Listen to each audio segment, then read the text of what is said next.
crime remains a dark cloud over South Africa's normally sunny skies.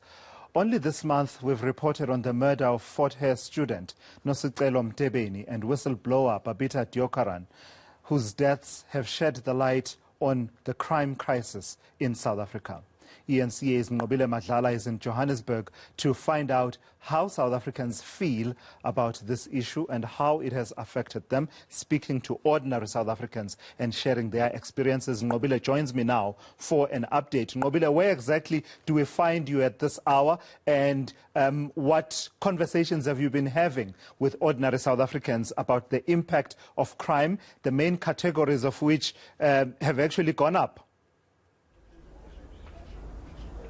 Well, to us, we are still in Yeoville, and since this morning we were speaking to some of the ordinary citizens, residents around here. We spoke to Sespiano, who was telling us that it's been very difficult for him. He said that in the Yeoville markets that some people were deciding now not to even come and buy from them because it was so difficult for them to be experiencing this. It's been very difficult for a lot of residents, as well as some of the lady that we spoke to who was talking about the fact that her husband was murdered and she still hasn't received any justice. She says that case is still pending and that she knows where it happened, but not much has happened. But we are now at a lodge where we're speaking to a business owner who has experienced some form of robbery for a long time now. How has this affected you and your business? It really has affected our business very bad.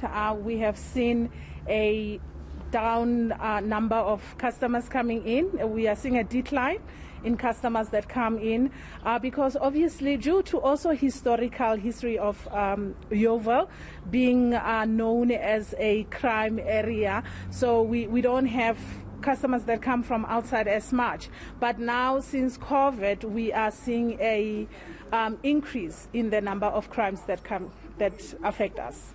And you said you have experienced robbery. When did this happen and how did it happen? What happened to the case?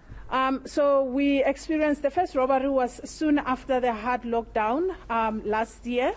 Where they came in, they obviously do come in as customers. In as much as we have put security measures in place, as you can see, we have electric fence, we have cameras, we have surveillance cameras, and our gates are always locked.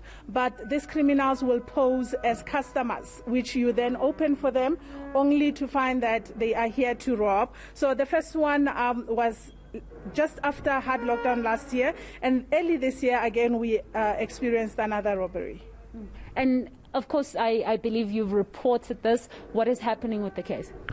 We have reported this. I must say that at the time of robbery, the Yeoville police station has been quite helpful. They show up within 5 minutes of calling them to our business, and they do all the necessary things, taking fingerprints, taking statements and all that. I know that I was in touch with one detective that was in charge of the case, but unfortunately things just die slow death and you never hear anything again. But would you say in this area this is something that's normal? I don't know. I can't say it's normal because I have had once people arrested, but this was years ago before COVID.